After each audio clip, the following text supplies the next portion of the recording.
Hello, you. Yes, you. Let's talk. Welcome to the first episode of Yes, You for 2023.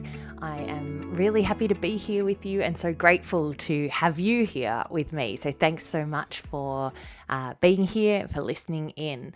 I hope that the year is off to a really good start for you. I've waited like 6 weeks or so before getting into this first episode for the year, and I'm actually going to chat a little bit about that in this episode.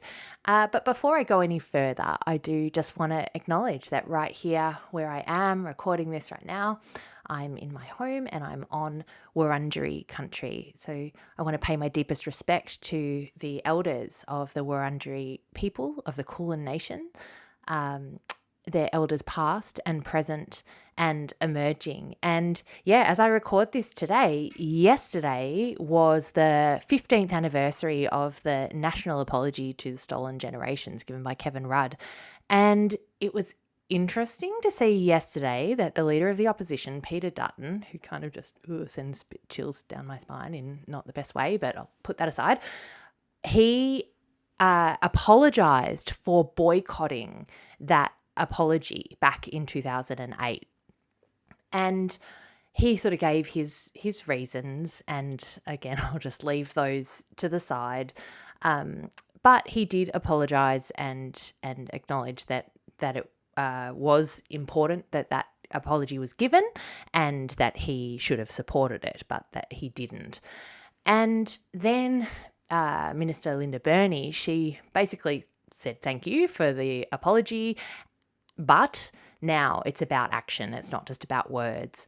And as much as I want to kind of put Peter Dutton in like another category from myself and go, there's nothing similar about us, I also need to acknowledge that actually all of us are on our own path and we're all learning, and that all of us have times where we have not done the right thing, maybe because we haven't known enough, maybe we didn't know any better and so we acted out of ignorance. And so it's that beautiful quote from Maya Angelou, like, do the best that you can, and when you know better, do better. And so I am not completely sure that that's what Peter Dutton is doing. Let's give him the benefit of the doubt and say that he is, that now he knows better, and let's give him the benefit of the doubt that it's not just around kind of political performance at this stage that he's giving this apology.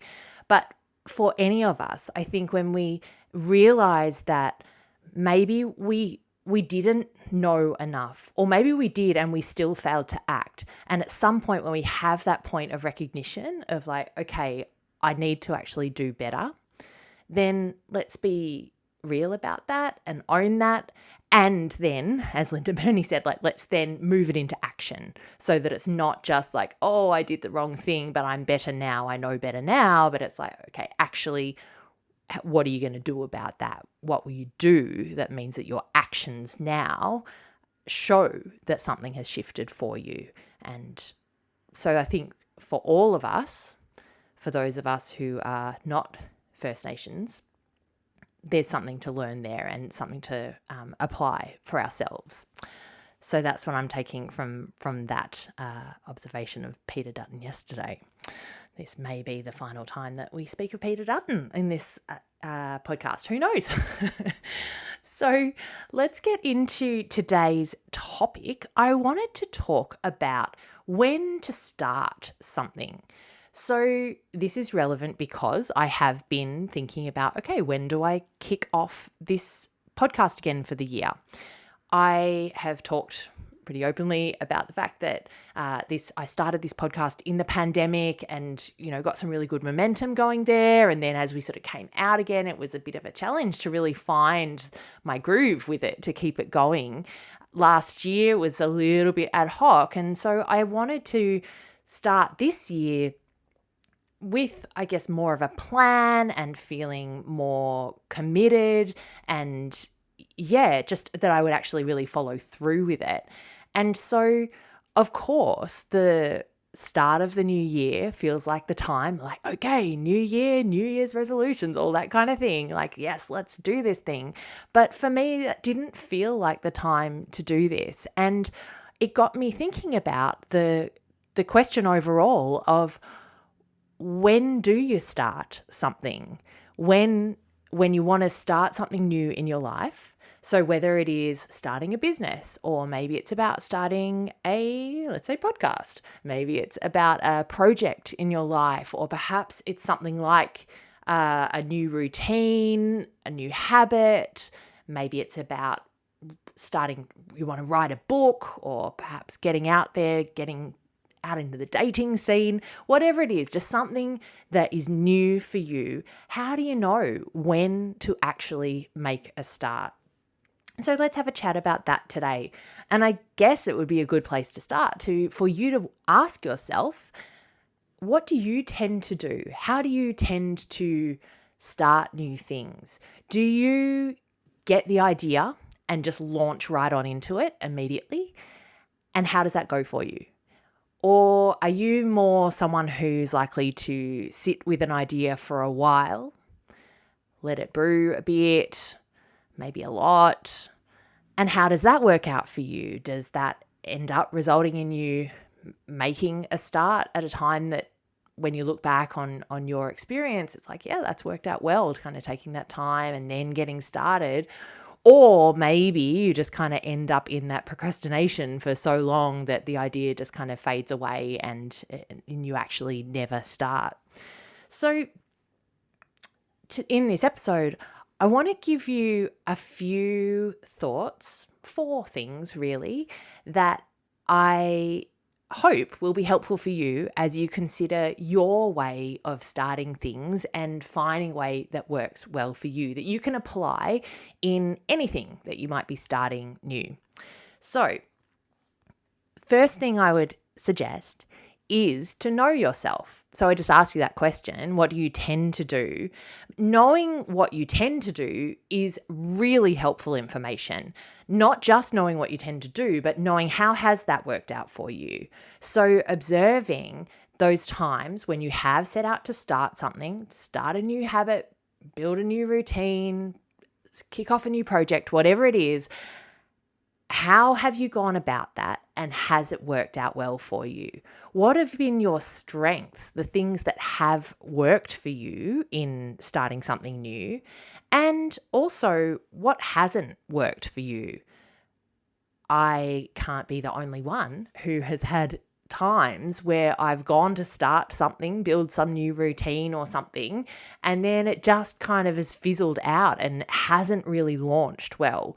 And at the same time, I have other experiences where I've started something new and really committed to it, and it's, been a turning point in my life and just continued on from there. So you can read all of the books around about how to start something new. You can listen to all of the podcasts, including this one. But you are unique, and you have a lifetime of experience of being you and starting things, or aiming to start things but not quite starting them. And so you have a lifetime of experience to learn from. So start there. Take time. If you're going to start something new, before you launch into it, take a moment to think back. How have I gone starting new things in the past? What's worked for me? What hasn't worked so well? So then you can draw on those strengths, apply those things again, or when it hasn't worked out well for you, don't try the same method again. I heard somebody the other day say that they said to themselves about a particular situation, I'm just going to do the opposite of what I would normally do. And sometimes that can be really helpful, rather than just keeping on repeating the same old thing that we know hasn't worked for us, to just go, okay, that hasn't worked. Let's try something different as an experiment. Let's just do completely the opposite thing. Who knows? Maybe that will work out for you. But you need to observe yourself first to know what has and hasn't worked out so great for you, to be able to make those kinds of calls. So that is number 1 for you. Know yourself. For me, I have times of kind of jumping into things, but more often than not, I am more of someone who sits with something for a while. I'll kind of hang on for a bit, just let it brew in my mind, let it percolate for me. And in general, I feel like that has served me well. So it's something that I kind of build in when I'm starting something. I know that hasn't tended to work for me when I just jump really, really fast into something. And so even if it means it feels like a bit of a delay. So for example, this podcast, this episode. So rather than kind of doing brand new year, first week of January, here I go, I was still kind of working through a little bit and didn't feel completely ready or ripe for it. And so I just let myself have that space, because I know that usually if I give myself that time and then I get to the point where it's like, okay, let's go, then I do go and I commit and follow through with things. That's something that I know that is generally, not always, but generally true about myself. Okay, so first of all, know yourself. The next one, use some momentum. Now, I'm not much of a surfer. I like to try, but I do know this about surfing, that you need to be able to pick a wave and catch it at the right point. You need to be in the right position. You need to be able to see it coming, and you need to kind of do what you got to do to get up and catch it. And this I also know from my surfing expertise. If there are no waves, you can't surf. So we need some degree of momentum, like some level of motivation, a bit of swell for us to actually be able to catch to start something new. So what then creates momentum? There's a few things that come to mind. One would be a key date. So 1st of January is one of those. The new year, obviously, it's pretty common. A lot of people go, yep, I'm setting New Year's resolutions. I'm setting up new routines, doing new things as of that date. Sometimes it'd be like a big birthday. So it could be any birthday, but maybe it's like, oh, it's my 30th or it's my 50th or a key milestone in your life that it's like, all right, on that date, everything changes, or this particular thing starts. I'm going to make a change, make a start on this idea, this project, this business, whatever it is. And we use that date. It could even be just like Monday. On Monday, I'm going to kick off this new routine. And it's worth noting that none of those dates are inherently good dates to start something new, but it's about the meaning that we assign to them. So if we decide, okay, that is go time, that's the start date, and we really kind of invest our energy in that, in the belief that that is a critical point in life, this is the turning point, this is where we get started, then they become significant dates, and that can bring some momentum. So I guess I just point that out, that they're not inherently good dates to start, to say that if you missed the 1st of January, you don't have to wait until the next 1st of January. If you missed Monday, it would be okay to start something on Tuesday. It's about what we decide to invest and the meaning that we decide to give to that particular date that gives it that sense of significance for us. So you can create those really anytime that you want, but it also can be helpful to sort of jump on board with some of those ones that just emerge for you. Okay, new year, here we go. Solstice, let's do this. Key birthday, now's the time. Another point that you can use for momentum is seasons and cycles. So seasons around you, seasons in the world, seasons in life, and also seasons within you. No surprise that I'm talking about there. So it might be that you utilize the energy of springtime as you come into spring and the sun starts to come out, and it's like, oh, things feel fresh, things feel new. So I'm going to go with it. I'm going to start this new thing now because I'm just kind of motivated naturally by the weather. It could be around, if you have a menstrual cycle, certainly that time, the follicular phase, the week or so following your period often is that time where we have more motivation, more self-belief, more get up and go. And so that can be a really great time to start a new routine compared to other times in the month for many of us.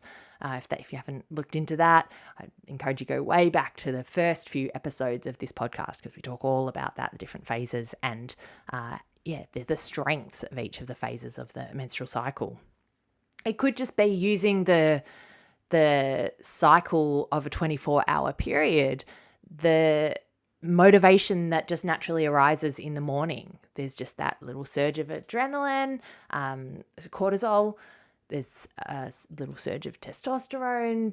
There's that general, like, we're waking up, starting fresh. Let's go with it. It might be that you just use a season in your life. I was talking to somebody recently, and she was just saying that her kids are now in, like, I think she said grade 2.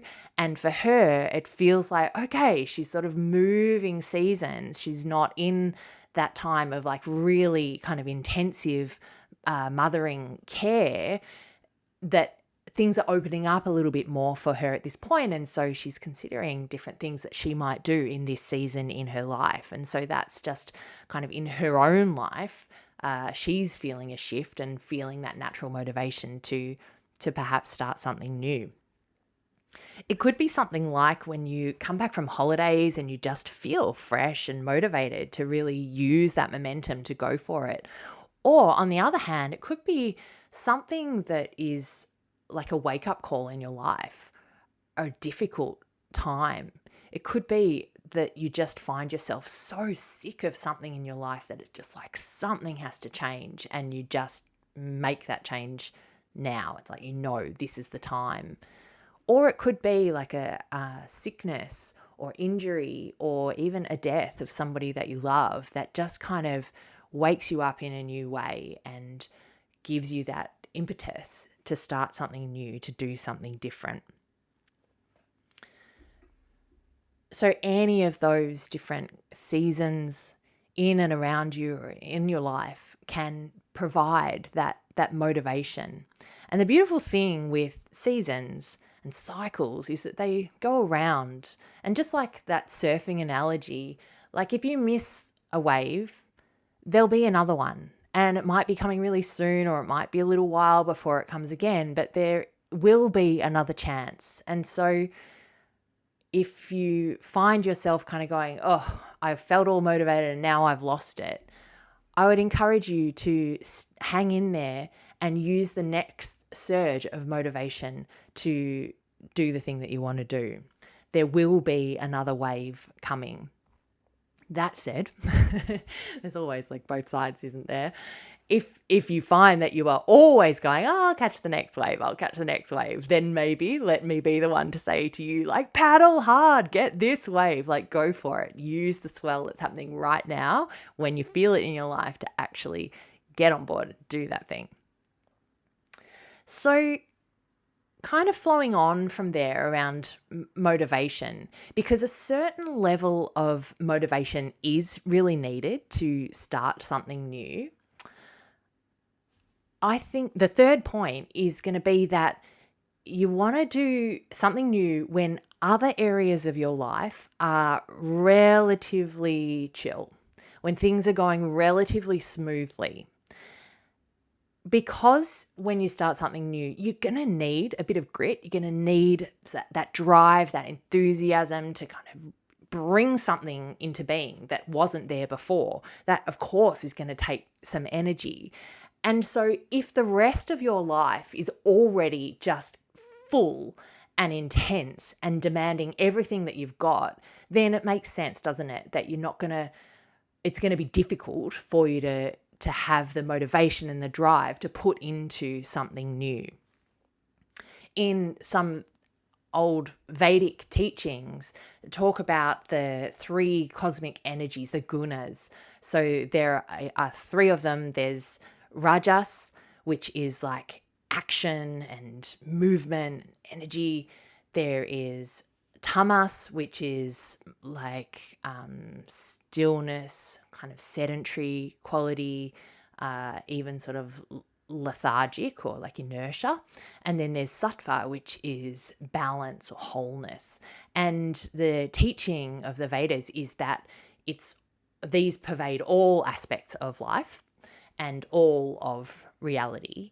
And that when we're stuck in a state of tamas, so that kind of lethargic, not really getting anywhere, not much movement, it takes rajasic energy. So it takes like a burst of like go get 'em, like full energy effort to shift us out of that state of inertia. So we don't tend to go from that tamasic state of kind of stillness and being a bit sedentary into balance, just kind of like a really smooth, like, oh, I'll just lift my energy just a little bit.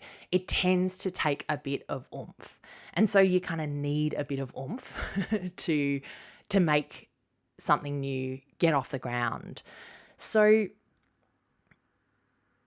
that might be about just doing what you can in preparation. So before you actually start something, doing what you can do to get everything else, or as much as you can in your life, just kind of flowing as smoothly as it can. Now, of course, you're not going to be able to get your whole life, like all your ducks in a row all the time, and it's all going to be perfect. Like we'll talk about that in a sec.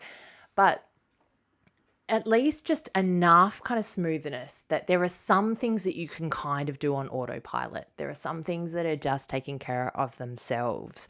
So it might be just about creating some simple routines for yourself. It could be about getting on top of doing like some meal prep. It might be about getting rid of some things in your life that are just kind of taking energy that you don't want to be investing your energy in anymore. It's like that classic, well-known thing that Barack Obama talked about, what he did while he was the president, where he just had like one suit, like one type of suits, so that every day he would just get up and put on the same suit. He didn't have to spend any of his decision-making power on what am I going to wear today, because he wanted to keep all of that energy for the big decisions of being the president of the United States. And so it's kind of like that. It's like wherever you can, just create things in such a way that it's effectively like you just put on your suit. You don't have to think about it.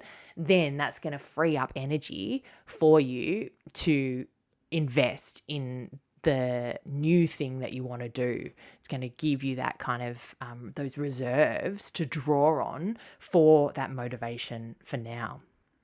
I do want to be clear that motivation is really important to get you started. You do need just that drive to start something new. Otherwise, we don't make change unless there's a real driver for it. We don't do new things, do we?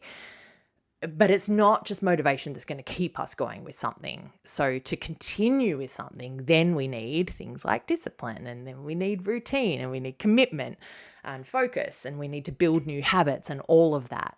But those things come from that initial spark and surge of motivation to actually do the thing in the first place. I want to just quickly go back to what I was saying before, that when I say have things be relatively smooth in your life, that like emphasis on the relatively. You're not going to be able to get everything lined up, everything easy, no challenges in other aspects of your life. And so you can just put all your energy into this new thing. That's going to be really, really unlikely. And if you're waiting for that, then probably you'll never do the new thing. So relatively smooth in other areas of your life, even just making some little tweaks where you can to make things a little easier for yourself to free up the energy would be really worthwhile. And last of all, this one kind of flows on from that one too, is don't wait until you're 100% ready. When it comes to starting something new, as I said before, I'm not one for jumping the gun. I'm not one for just diving straight into something immediately. I like to sit with something. I like to percolate a little bit.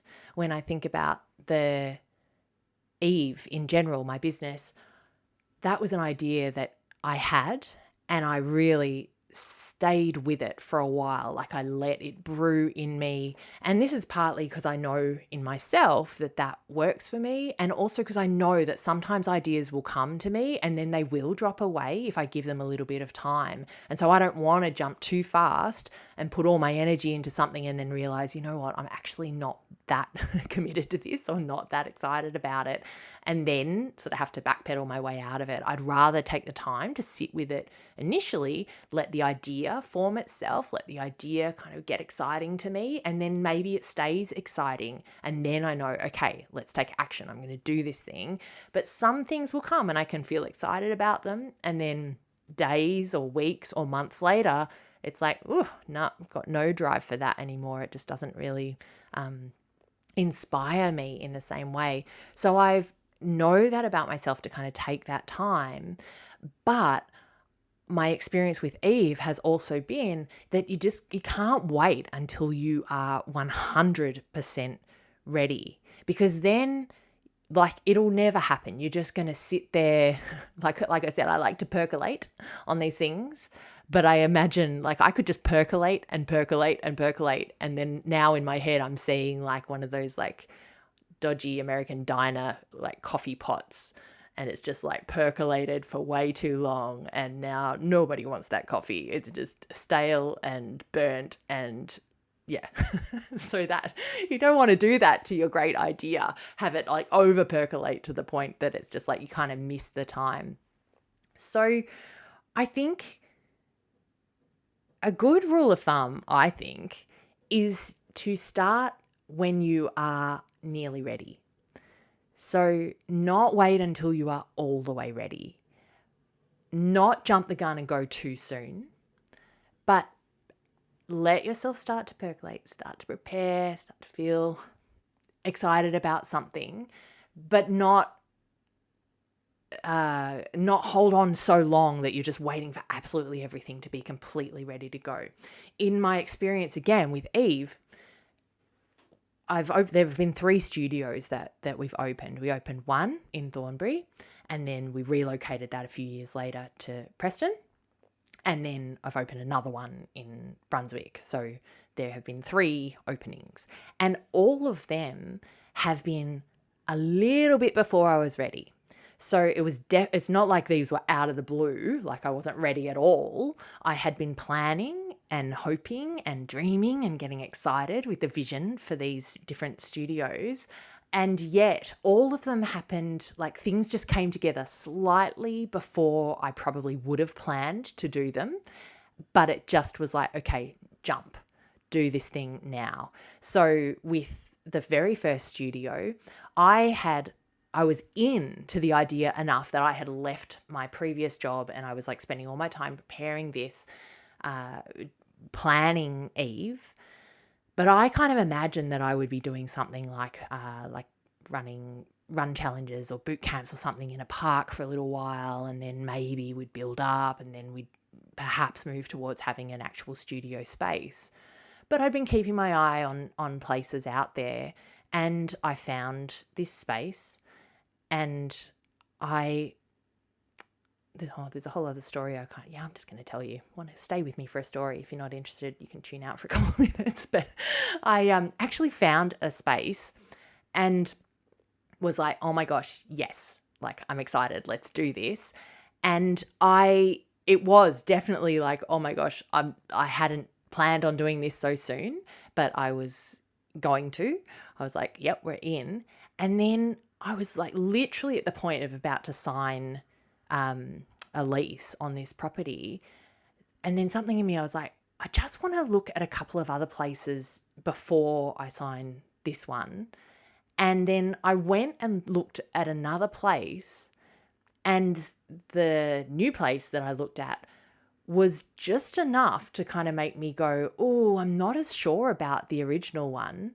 And so I actually stopped like the process of going ahead with the original one. And initially I had thought that the new one that I had looked at was just going to be like it just served that purpose, like in just letting me know there's something better out there. So don't settle for this one that you're about to sign the lease for.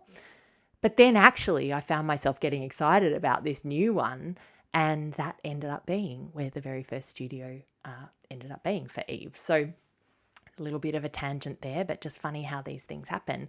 But all of that just kind of happened a little ahead of my schedule, but it came together and I was like, all right, I'm just going to go for it. Let's do this.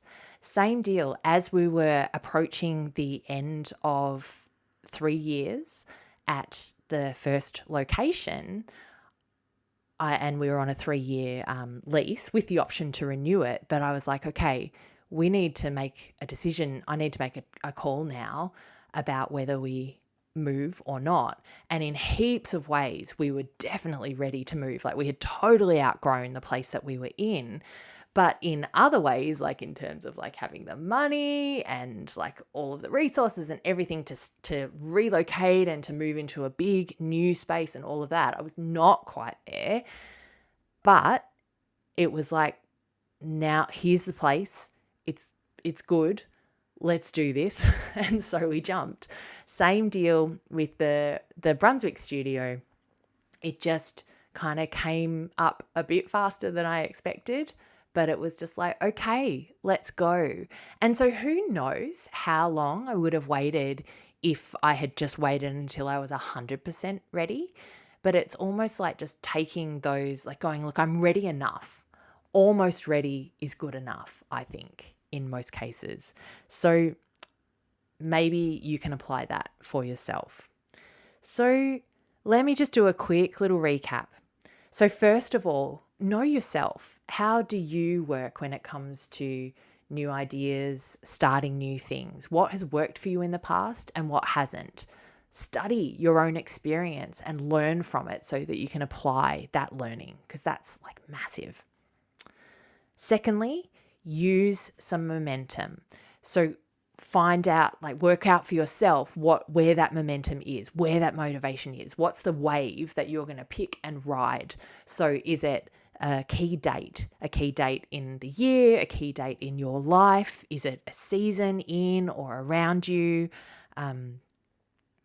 Is it, do you just know that there's just been enough of a shift, or there's like a wake up call in your life right now? And it's like, yep, now is the time to do this new thing.